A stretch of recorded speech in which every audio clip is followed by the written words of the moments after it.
Kettenschaltung oder Riemenantrieb? Was ist die ideale Lösung fürs E-Bike? Mit dieser Frage wollen wir uns heute beschäftigen, und zwar am Beispiel des Specialized Turbo Vado 3. Denn das neue Touring-E-Bike der Amerikaner gibt es eben genau in diesen beiden Varianten. Am Topmodell sogar mit Automatikschaltung. Ihr stellt euch die Frage, welche Antriebsoption, Kette oder Riemen, die bessere ist. Wir schauen auf die Vor- und Nachteile. Bleibt dran!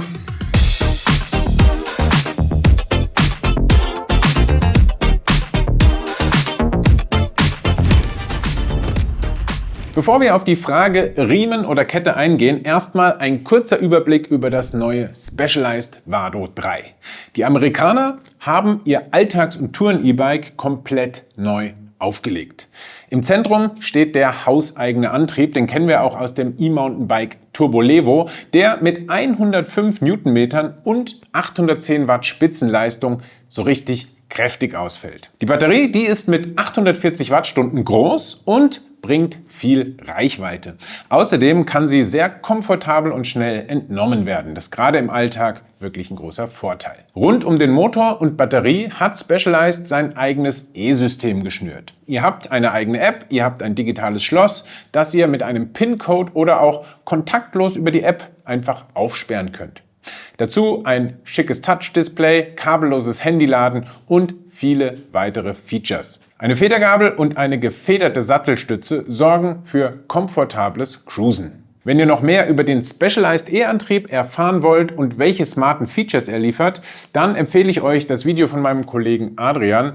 Das packe ich gleich hier oben in den Link. Wie angesprochen, gibt es das edle Turbo Vado, dritte Generation, in zwei unterschiedlichen Antriebsvarianten.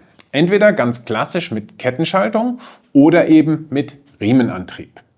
Riemenantrieb dann in Kombi mit einer Getriebeschaltung. Die zweite Option, die heißt bei Specialized IGH, das steht für Integrated Gear Hub. Je nach Modell zahlt ihr für die Riemenvariante 700 bis 900 Euro Aufpreis. Das ist schon mal ganz typisch. Riemenantrieb mit Getriebeschaltung ist in der Regel etwas teurer. Hier hinter mir, da hängt die Top-Version 6.0. Hier mit Kettenschaltung kostet die 6.999 Euro. Das Pendant mit Riemen kostet 7.899 Euro, also 900 Euro mehr. Das Topmodell hat dann eben nicht nur Riemen- und Nabenschaltung, sondern komplett automatische Gangwechsel über die Enviolo Automatiknabe. Heißt, das Bike kommt komplett ohne Schalthebel und das System legt einfach automatisch die passende Übersetzung für euch ein. Was heißt passend? Ihr könnt eure bevorzugte Trittfrequenz ganz einfach über das Specialized Bediensystem wählen. Die Nabe und das E-System, die erledigen dann den Rest. Am Topmodell ohne IGH, hier hinten, verbaut Specialized eine SRAM Transmission Schaltung. Die kennen wir hauptsächlich eigentlich von E-Mountainbikes oder auch Mountainbikes ohne Motor. Aber diese hochwertige Schaltung macht auch an gemäßigten E-Bikes im Stadtverkehr durchaus Sinn, denn das ist ein richtiges Komfortplus. Die Gangwechsel sind mit der Transmission-Technologie auch unter der hohen Last vom E-Bike Turbo richtig geschmeidig. Krachende Schaltvorgänge gehören damit der Vergangenheit an, was eben auch abseits von Geländeeinsätzen ein hochwertiges und geschmeidiges Gefühl vermittelt und obendrein auch den Antriebsstrang, also Kette und Kassette, schont. Und damit sind wir genau beim Thema. Denn auch wenn die SRAM Transmission hier in Sachen Gangwechsel und Verschleiß ein riesiger Schritt nach vorne ist, der Kettenantrieb benötigt einfach regelmäßige Pflege. Dreck abwischen und Kette schmieren, das sollte eigentlich nach jeder längeren Ausfahrt sein, damit Kette und Kassette lange halten. Und genau hier kommt ein Carbonriemen, wie er an den IGH-Varianten verbaut ist, ins Spiel. Der braucht nämlich kaum Pflege. Groben Schmutz solltet ihr ab und an abwischen, aber regelmäßiges Reinigen oder gar Schmieren, Fetten, Wachsen, das entfällt komplett. Die Enviolo-Nabe, die ist tatsächlich komplett wartungsfrei. Während ihr hier bei einem klassischen Kettenantrieb im Leben eines E-Bikes mehrfach Kette und Kassette tauschen müsst.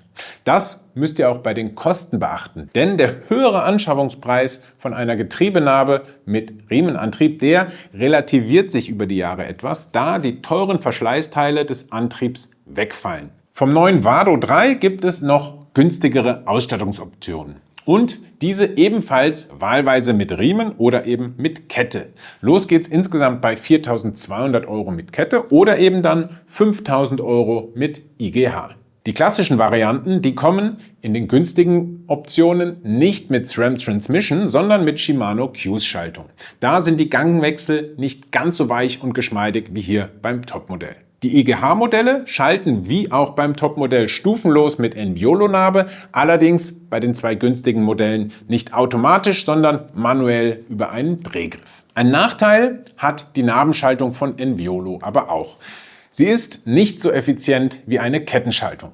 Im Motorbetrieb an eurem E-Bike hat das aber nur so wirklich Einfluss, wenn ihr auf euren Touren die Akkukapazität wirklich voll ausnutzt und ja, ich sag mal, das letzte Quäntchen Reichweite auch wirklich braucht. Denn riesig ist der Unterschied nicht. Oder ihr spürt es auch, wenn ihr längere Strecken ohne Motorunterstützung pedalieren wollt. Hier also ganz klar Vorteil für die Kettenschaltung. Und noch einen weiteren Vorteil vom klassischen System.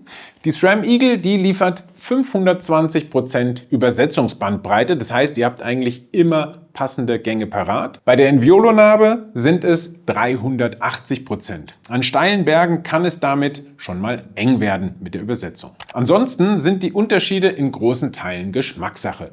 Sportliche Radfahrer, die fremdeln gerne mal mit einem Riemenantrieb und die haben auch wirklich gerne ihre Trittfrequenz selbst in der Hand. Eine Automatik kann da erstmal gewöhnungsbedürftig sein.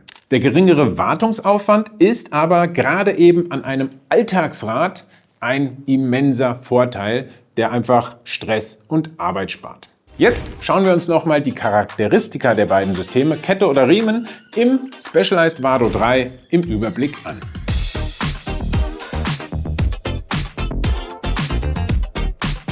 Jetzt bin ich gespannt, was ihr dazu sagt. Seid ihr Typ Kettenschaltung oder schwört ihr auf Riemenantrieb oder würdet es gerne mal ausprobieren? Was sind für euch die entscheidenden Argumente?